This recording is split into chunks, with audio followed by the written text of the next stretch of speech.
11वां दिन है।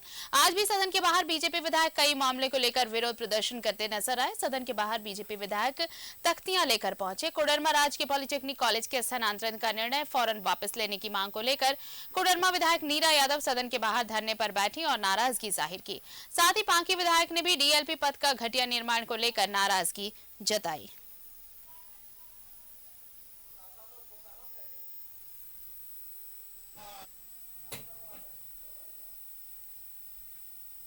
लाइन जो हजारीबाग, चतरा और रांची को ये जोड़ता है, ये डीएलपी पथ है। बहुत महत्वाकांक्षी सड़क है जिसमें 45 किलोमीटर करीब रोड है।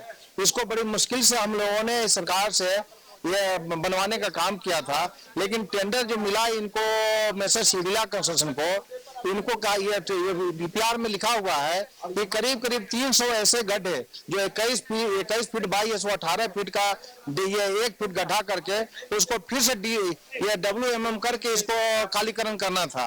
लेकिन उसका ये लागत था उसका करीब 4.25 करोड़ रुपया, लेकिन उन्होंने पूरे गट कर गया, पूरा घोटाला कर दिया। सरकार का आशीर्वाद ये अपने मंत्री से एक दो लोग से फोन करा करके इसके बाद में ऐसा टनाटन रहता है। और इसके ऐसे ठेकेदार कहिए कि इसको लूटने का काम किया है सरकार, इसको लुटवाने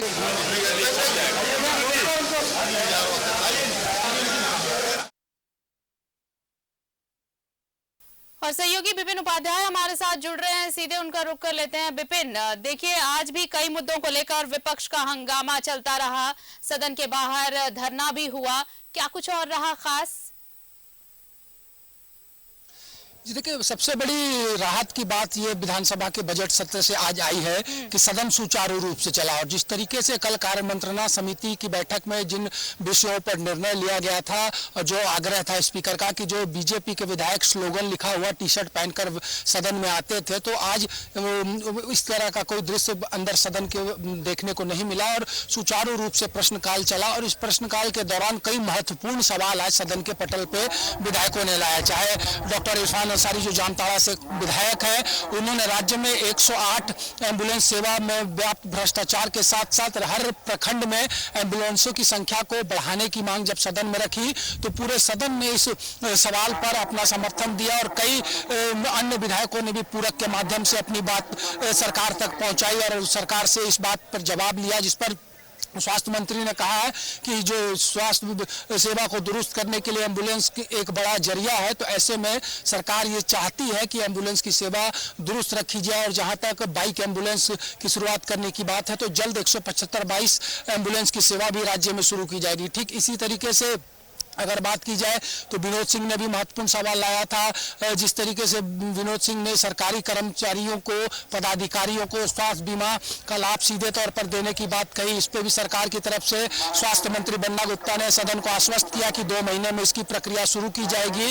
और सदन में आज बीजेपी विधायक विरेंची नारायण ने जो नई शराब नीति है उसका मामला लाया था। विरेंची नारायण ने सदन में ये कहा कि 2500 करोड़ के राजस्व लक्ष्य की प्राप्ति को लेकर सरकार ने नई शराब नीति लाई थी, लेकिन अब तक महज 1600 करोड़ के आसपास का राजस्व ही सरकार उगाही कर पाई है। इसलिए इसमें व्यापक भ्रष्टाचार की बात सामने आ रही है और इस पूरे मामले की सीबीआई से जांच कराने की मांग सदन में विरेंची नारायण ने की। इसी पर उनका सहयोग करते हुए बीजेपी विधायक भानु प्रताप शाही ने जब विधानसभा की समिति से इसकी जांच की बात कही, तो स्पीकर ने कहा कि प्रश्नकर्ता सीबीआई जांच की मांग करते हैं, उनके सहयोगी पूरक के माध्यम से समिति की जांच करते हैं। इसी दौरान सरयू राय ने एक महत्वपूर्ण बात सदन में कही। सवाल के दौरान जब सदन में चर्चा हो रही थी कि सरकार ने संभवतः जो राजस्व प्राप्ति का लक्ष्य उत्पाद एवं मद्य विभाग में रखा है नई नीति के तहत 2500 करोड़ का, उसे घटाया है। इस पर और जो सदन में आरोप लगे कि शराब घोटाला झारखंड में हुआ है, उस पर जवाब देते हुए प्रभारी मंत्री मिथिलेश ठाकुर, क्योंकि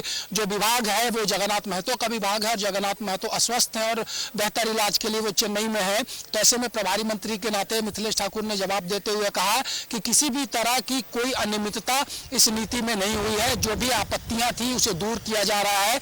और जब आरोप की बात आई कि सरकार के ऊपर आरोप लग रहा है कि आखिर राजस्व की क्षति कौन पहुंचा रहा है, तो इसमें उन्होंने साफ तौर पर कहा कि प्रश्नकर्ता अगर साक्ष्य देते हैं तो सदन इसकी जांच करा लेगी। और सबसे बड़ी एक बात आज चर्चा के दौरान ये भी आई आरती की सरयू राय का एक सवाल सदन में आया था जिसमें दवाई घोटाले की बात उन्होंने कही थी, लेकिन उनका जवाब उनको स्वास्थ्य विभाग की तरफ से उपलब्ध नहीं कराया गया, जैसा सदन को सरयू राय ने बताया, जिसके बाद उनके प्रश्न को 21 मार्च तक के लिए पुट कर दिया गया है।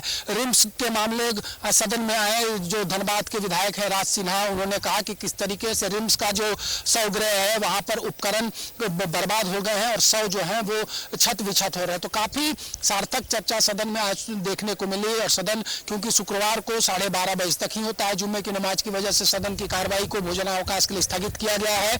और साथ ही कई महत्वपूर्ण जो समितियों के गठन की बात करें या फिर सभा संचालन को लेकर अन्य जो नियम है उसको लेकर भी आज अपना अपना प्रतिवेदन विभिन्न सभापतियों ने रखा है। दूसरी पाली में सदन जब शुरू होगा तो आज उच्च एवं तकनीकी शिक्षा के बजट पर अनुदान की मांग सदन में जो पेश हुई है उस पर चर्चा होगी और उस चर्चा के दौरान भी पक्ष और विपक्ष की तरफ से कई बातें सदन में आएंगी, जिसके आधार पर सरकार का उत्तर होगा और उस दौरान सरकार बताएगी कि किस तरीके से उच्च एवं तकनीकी शिक्षा को लेकर सरकार कदम बढ़ा रही है। आरती, शुक्रिया तमाम जानकारी के लिए विपिन आपका। तो देखिए, बजट सत्र का आज 11वां दिन और कई मुद्दों पर चर्चा। आज भी सदन के बाहर बीजेपी विधायक ने फिर एक बार प्रदर्शन किया। धरने पर बैठी नीरा यादव।